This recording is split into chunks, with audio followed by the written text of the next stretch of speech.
El presidente de la República anunció la restitución del Instituto de Cine y puso en marcha un reglamento a la Ley de Transformación Digital y Audiovisual con el objetivo, dijo, de impulsar la producción nacional y atraer la inversión relacionada con el séptimo arte. El presidente presentó estas iniciativas en la semana pasada y según el mandatario esto va a generar sin duda, dijo, varias oportunidades para reactivar el tema cultural, para reactivar el tema cinematográfico en el país. Desde su punto de vista, de su experiencia como cineasta, ¿cómo toman ustedes este anuncio del presidente de la República y en qué medida la expectativa que se creó a raíz de este anuncio puede convertirse en realidad? Bueno, buenos días. Muchísimas gracias por la invitación para hablar de estos temas relacionados con el cine, con la cultura. Bueno, yo quisiera, digamos, para empezar, plantear dos cosas que me parece importante que el público conozca, ¿no? Aquí hay una parte anecdótica de esta firma del decreto de restitución jurídica del ICA y hay obviamente un contexto en el que esto se da, que es el que determina, desde mi punto de vista, la posibilidad de estar optimistas o no, ¿ya? Digamos, la parte anecdótica es que efectivamente la semana que pasó, el presidente Lazo fue recibido en el Cine 8:30 por una serie de cineastas convocados por la COPAE, cuya presidenta es Mariana Andrade, para firmar el decreto junto con el reglamento de la Ley de Transformación Digital. En este evento, que vamos a decirlo de forma metafórica, de alfombra roja, de aplausos, de, de holgorio, el presidente firma el decreto de restitución jurídica del ICA y da un discurso en el que dice que se alegra mucho de haber restituido el ICA porque el ICA, el Instituto de Cine y Creación Audiovisual, va a formar a los profesionales del cine, a los camarógrafos, a los directores, a los actores, etcétera. Nombra todas las profesiones del ámbito cinematográfico, cosa que es completamente errada. O sea, es una impericia de un tamaño enorme y menos aún en un evento oficial, público, en el que está firmando un decreto de restitución de restitución jurídica del instituto, ¿no? Eso, digamos, podría haber pasado como un error garrafal, pero bueno, como un error anecdótico, pero no. Un día después, la SECOM lanza un video por sus redes oficiales, las redes oficiales de comunicación de Presidencia de la República, eh, en donde hablan del evento y dicen que están fomentando el audiovisual y ponen el video en donde el presidente dice esto, que es un error, que es una cosa absolutamente fuera de lugar. Y lo hacen público, ¿no? Entonces, esto, insisto, puede parecer anecdótico, pero no deja de ser un síntoma extremadamente grave, ¿no? Es decir, el presidente firma un decreto y en realidad no sabe lo que está firmando. El Instituto de Cine y Creación Audiovisual es un instituto de fomento, no es una institución académica de formación de profesionales del cine ni nada por el estilo. Y el primer mandatario, pero no solamente el primer mandatario, sino quien le hace los discursos, quien la asesora, su gente de la Secretaría de Comunicación, es decir, todo su equipo de trabajo en este ámbito, desconoce aparentemente qué es el ICA y qué es lo que el presidente está firmando. Y aquí viene, digamos, lo que yo considero el contexto en el que esto se da, lo que deja absolutamente, lo que hace evidente que esta firma es parte de todo este lavado de imagen de último minuto de un gobierno que está en un estado de, yo diría ya, de descomposición evidente en todos los ámbitos, y este ámbito, que es un ámbito pequeñito en comparación con otras cosas mucho más graves que están ocurriendo en el país a nivel de destrucción de la institucionalidad pública, deja claro que esto es un evento de lavado de imagen en donde pues el presidente se pone a firmar decretos bajo reflectores para dar la imagen y tener que poner en un tuit sobre lo que supuestamente le está dejando al país, ¿no? Entonces, digamos, desde mi perspectiva, ese contexto que es el que al final nos importa, da a ver que no hay ninguna voluntad política realmente de restituir el ICA en lo que es, ¿no? Entonces, digamos, para la gente que no conoce del tema, que pues es un tema que sobre todo nos concierne a la gente de cultura y los cineastas, el Instituto de Cine y Creación Audiovisual fue creado en el año 2016 con la Ley Orgánica de Cultura, que transformó lo que antes fue el Consejo Nacional de Cinematografía, creado por la Ley de Cine en el año 2006. Se transformó finalmente en un instituto de cine y creación audiovisual junto a otro instituto de fomento de las artes, la innovación y las creatividades, que tenía a su cargo y que, bueno, pues tendrá ahora que se ha restituido se han restituido jurídicamente los institutos que la Ley Orgánica de 2016 creó, eh, y que fue derogado con un decreto por Lenín Moreno en el año 2020. Fue derogado, mejor dicho, el decreto fue emitido en 2020 y ese decreto fusionaba los dos institutos en uno solo, de forma, desde nuestra perspectiva, inconstitucional, porque estaba vulnerando una ley orgánica, a tal punto que las y los cineastas presentamos una demanda ante la Corte Constitucional en 2021 por la inconstitucionalidad del decreto. Es decir, era un pedido pues muy eh, enfático del sector del cine y del sector de las artes, que se restituya el Instituto de Fomento al Cine y el Instituto de Fomento de las Artes tal como indica la ley orgánica, ¿no? Y efectivamente, ese pedido que ha estado sobre el tapete desde hace mucho tiempo, el presidente saliente se había comprometido a derogar ese decreto de Lazo en el año 2021 cuando él llegó a la presidencia. Obviamente no lo derogó y lo deroga ahora con un pie afuera, cosa que hace que no pueda haber de una parte del sector optimismo, ¿no? ¿Por qué? Porque obviamente derogar un decreto es muy fácil con una firma, ¿no? Ahora, restituir lo que fue el Instituto de Cine y Creación Audiovisual en el momento en que estaba funcionando bien, implica, evidentemente, para empezar, presupuesto y partidas para contratar a todo el personal necesario para que funcionen los dos institutos, cada uno en su especialidad.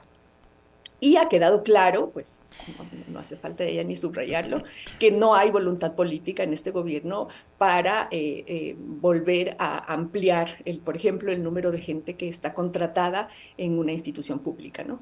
Y luego, pues desde todo punto de vista parece lo que es, ¿no? Es decir, una medida, mejor dicho, un evento de lavado de imagen que difícilmente se va a traducir en la restitución del funcionamiento pleno de los institutos, ¿no? Porque para eso se necesita voluntad política para fortalecer, robustecer las instituciones públicas, cosa que sabemos que no existe. De todas maneras, que vuelva a existir el ICA es importante porque eso es lo que dice la Ley Orgánica de Cultura. Y pues obviamente pues lo que habrá que esperar es que haya efectivamente un gobierno con voluntad política para poner a funcionar los institutos y para volver a tener una política pública coherente, ¿no? En este y ojalá en todos los otros ámbitos de la vida nacional. Tania, ¿cómo está? Buenos días, qué gusto saludarle. A ver, hay algo que me llama profundamente la atención ahí en esta introducción que usted hace y es eh, tanto el equipo de comunicación como político del presidente que elaboran el discurso no entienden de lo que se trata o de lo que hace o las funciones que tiene el instituto.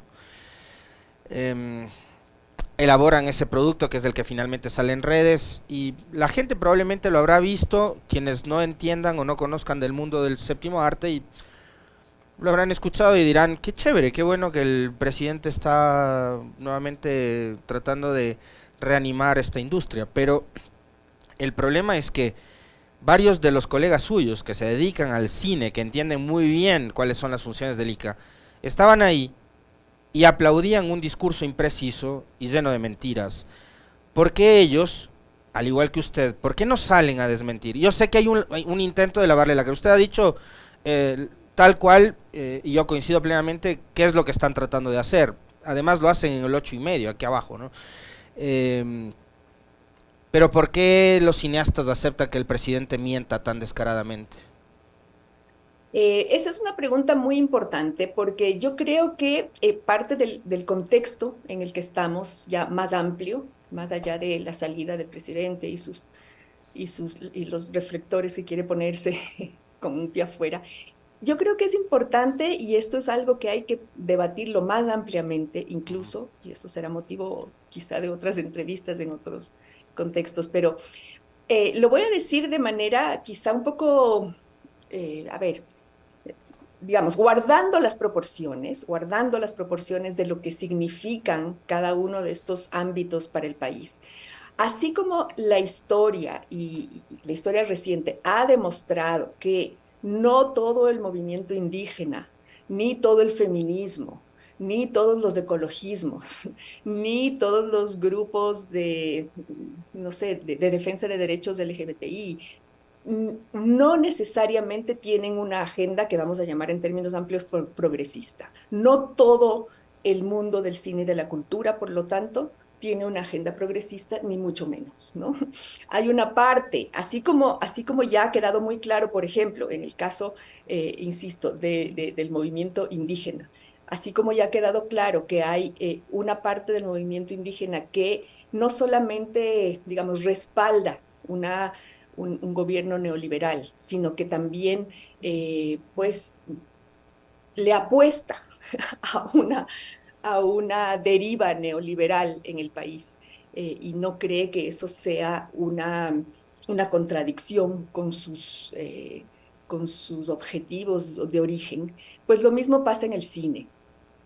Es decir, hay una parte de los cineastas, de las y los cineastas, que le han apoyado a este gobierno, que apuestan por una deriva neoliberal en el campo de la cultura y del audiovisual y que en esa medida, pues, no solamente han sostenido y respaldado a este gobierno, sino que efectivamente le hacen un evento para validarlo aún en el contexto en el que estamos ahora, ¿no? Que es de efectiva y de evidente, mejor dicho, deterioro de todo lo público en el país y de, digamos, con suficientes muestras de la falta de gobierno Ujú. para cuidar lo público y para hacerse cargo de los Tania, el problemas. ICA se dedica al fomento del cine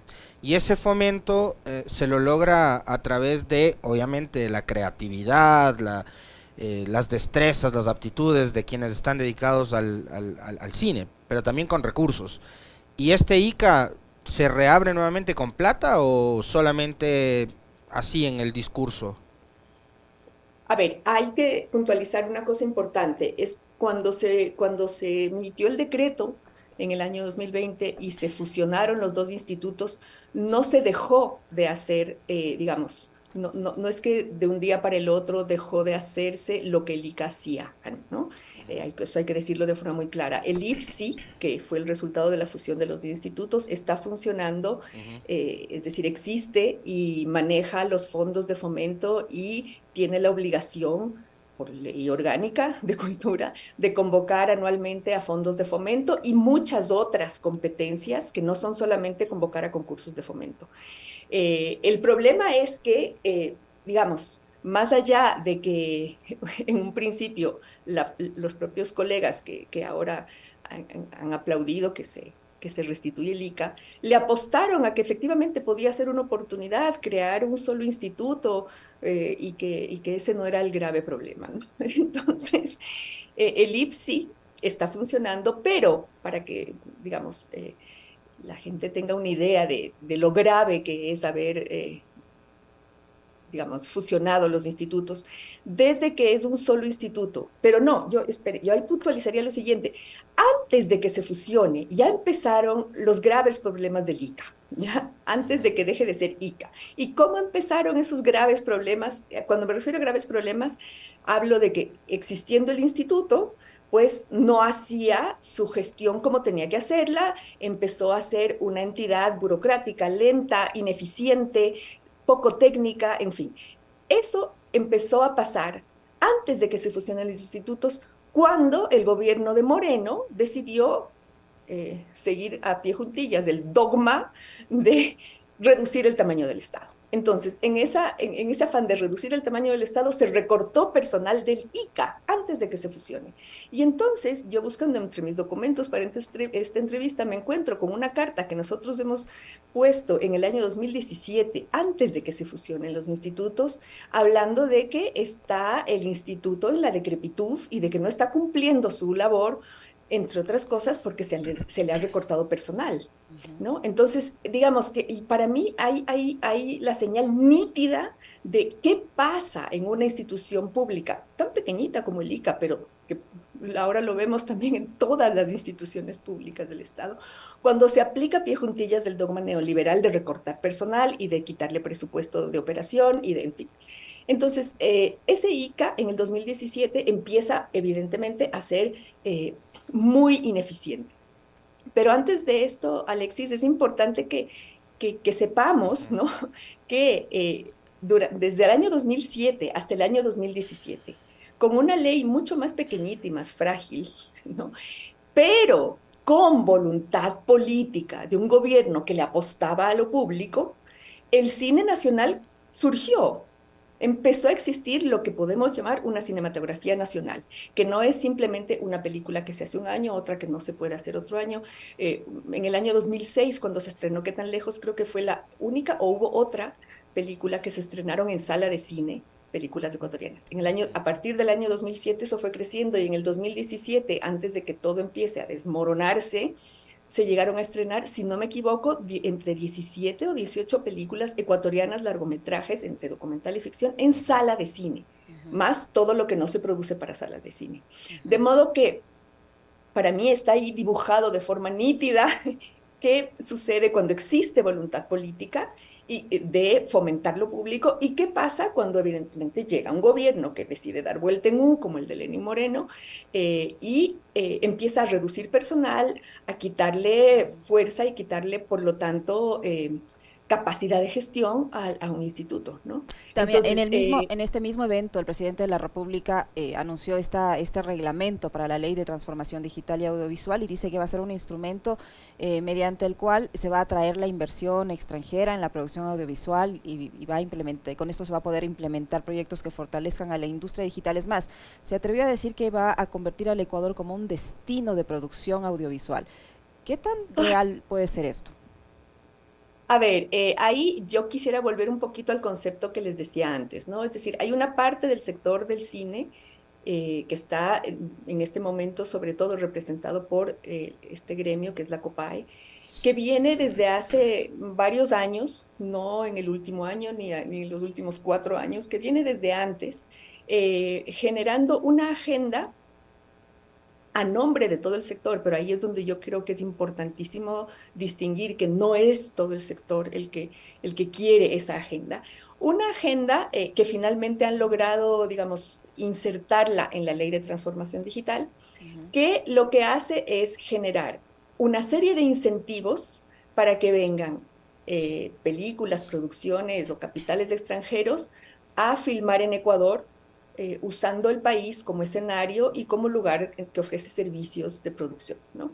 Desde mi perspectiva, eso, cuando no hay, como en el caso del Ecuador, una industria nacional consolidada, robusta, sólida, bien financiada. Cuando hablo de industria nacional, me refiero a que el país sea capaz de producir sus propias películas, ¿no? Sus propias películas con denominación de origen. No me refiero a un cine nacionalista, ¿no? Pero sí un cine ecuatoriano, ¿no? Con voz propia, ¿no? Cuando eso no está consolidado, como en otros países, no sé, México, Argentina, Colombia, y viene esta tendencia de convertir al país en un país que ofrece servicios y se ofrece como escenario, desde mi perspectiva, eso no necesariamente ayuda al fortalecimiento del cine nacional. ¿Por qué? Incluso, pues he leído artículos de la Ley de Transformación Digital que tienen que ver con este tema. Bueno, hay todo un capítulo, ¿no?, de la ley dedicado al audiovisual, y en ese capítulo están, digamos, los estímulos tributarios que habrá para estos capitales que vendrán a filmar en el país, ¿no? Una serie de estímulos tributarios, devolución de una parte de la inversión, exención de IVA, es decir, una serie de incentivos. ¿Qué pasa? Que la propia ley dice, en el artículo en donde la ley dice que esto se hace para fomentar la industria y la economía local, el parágrafo que se refiere a la contratación de personal ecuatoriano en estas producciones dice, se preferirá la contratación de servicios y personal ecuatoriano en estas producciones. Se preferirá. Es decir, estamos, y yo creo que ahí, pues evidentemente hay colegas de esa tendencia, más de ver el cine como un negocio, y si es que el Ecuador es un país que simplemente sirve de escenario, pues muy bien.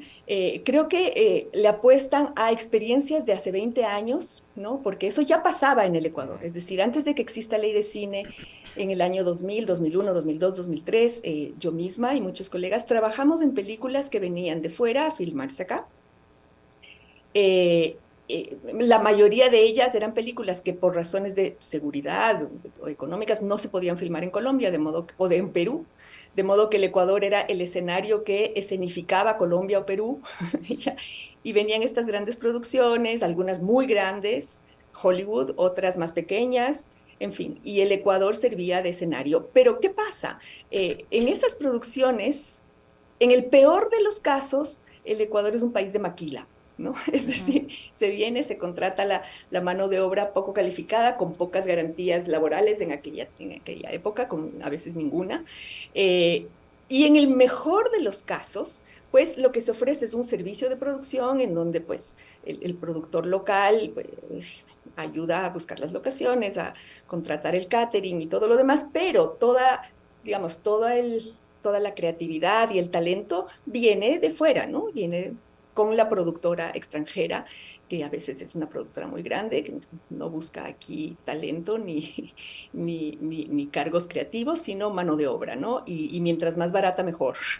Entonces, digamos que una cosa no es incompatible con la otra, ¿no? Hay países con industrias consolidadas que además tienen estímulos para que vengan producciones de fuera. Pero cuando está tambaleando la producción nacional, cuando todavía no se ha consolidado esa producción en términos de diversidad, en términos de calidad a un más alto nivel. Pues a mí esta apuesta de que el Ecuador sea escenario para películas extranjeras me parece que no necesariamente es una, una, una buena deriva, ¿no? Para el crecimiento de una industria nacional. Ahora, a partir de la decisión de esta semana última, Tania, eh, ¿la industria del cine en el país puede nuevamente recobrar un poco de oxígeno y tener vigor? ¿O cuál cree usted que va a ser, digamos, el resultado de este, que es un anuncio más de los tantos que hace el presidente, ¿no? Pero puede ser que ahora la industria del cine nuevamente vuelva a tener un poco de vigor, como el que usted nos decía en años anteriores. Yo creo que esa industria volverá a tener vigor el momento en que haya un nuevo gobierno que tenga esa voluntad, O sea, ¿no? ahora no. Mire cómo es la paradoja, ¿no? O sea, más que paradoja, cómo es. El viernes en la noche, finalmente se anunció una convocatoria de fondos para el fomento del cine. Después de que no se había convocado una para el cine, me refiero a largometrajes de documental y de ficción, desde noviembre del 21. Y la de noviembre del 21 era una convocatoria que quedó lista ya cuando el gobierno había entrado, ¿no? De modo que esta nueva convocatoria que viene en el año 2022, y esto es un dato que me parece importantísimo subrayarlo, no hubo convocatoria a fondos de fomento para el cine ecuatoriano, ni para el audiovisual. Hubo por primera vez en 16 años se permitía a un gobierno incumplir la ley de esa manera, ¿no? Porque más allá de que sea ICA o IFSI, la ley establece que tiene que haber concursos de fomento. Y hemos visto al Ministerio de Cultura pues convocar a una cantidad de otras cosas, pero el Fondo de Fomento en el 22 no convocó. Empezó el año, hicieron una convocatoria muy mala, que no tenía categorías ni de largometraje, de documental, ni de ficción, que era una cosa que está en marcha, pero que era muy insuficiente. Y finalmente habían anunciado que en mayo la harían. Mayo pasó, junio pasó, llegó julio y la anunciaron el viernes, es decir, después del evento presidencial. La anuncian el viernes en la noche y claro, mirando el calendario, este concurso terminará, es decir, se anunciará quiénes han sido beneficiados con esos fondos a final de noviembre. Eso, como todas y todos sabemos en el ámbito público, significa que los contratos y los fondos van a salir en el año 2024. Ya no con el es nuevo realmente gobierno. para producciones del 2023, ¿no? Es, El tiempo no alcanza. es decir, le Entonces, ¿qué traslada la pasa? responsabilidad de las contrataciones al nuevo gobierno. Totalmente. No solamente las contrataciones, de la firma de los contratos y de la entrega de fondos. O sea, y aparece como una convocatoria muy generosa, con montos mayores a los que existían hasta el pasado. Y entonces uno pues no puede dejar de ver eso como otra vez un gesto completamente irresponsable, ¿no? Para empezar, no haber sido capaces de hacer la convocatoria mientras todavía tenían tiempo de llegar a firmar los contratos en su administración, hacerla a última hora, de modo que ya no les corresponde la contratación, y además de aumentar el número de beneficiarios sin que exista de momento ni una sola señal de que habrá más analistas de fomento capaces de procesar todos esos proyectos, porque para que ustedes tengan una idea, en los últimos tiempos, desde que en el 21 se despidió gente y todo lo demás, lo que antes era una institución eficiente y uno presentaba sus informes de cierre, por ejemplo, ¿no? Para que se procesen, pues la analista le decía a uno como en los viejos tiempos, bueno, gracias por presentar a tiempo, pero esto no será revisado hasta dentro de 2 o 3 meses. Yo me decía, ¿pero por qué? Mira todas las carpetas que tengo para revisar. O sea, efectivamente, digamos, dar esta fachada de querer volver a generar el fomento de forma eficiente, sin que exista realmente una capacidad de fortalecer la institucionalidad pública con todos los perfiles técnicos que necesita, es, como se dice coloquialmente, un saludo a la bandera. De modo que yo sí confío en que el ICA vuelva a ser una institución pública eficiente, robusta, que haga todas sus funciones, que es la única función del ICA no es convocar a fondos. Eso es un tema que podríamos tratar en otra entrevista, pero es la autoridad cinematográfica y audiovisual de un país tiene una importancia enorme, más aún en un mundo como el que estamos viviendo ahora, ¿no? Donde el audiovisual es, digamos, el formato en el que nos comunicamos a nivel global.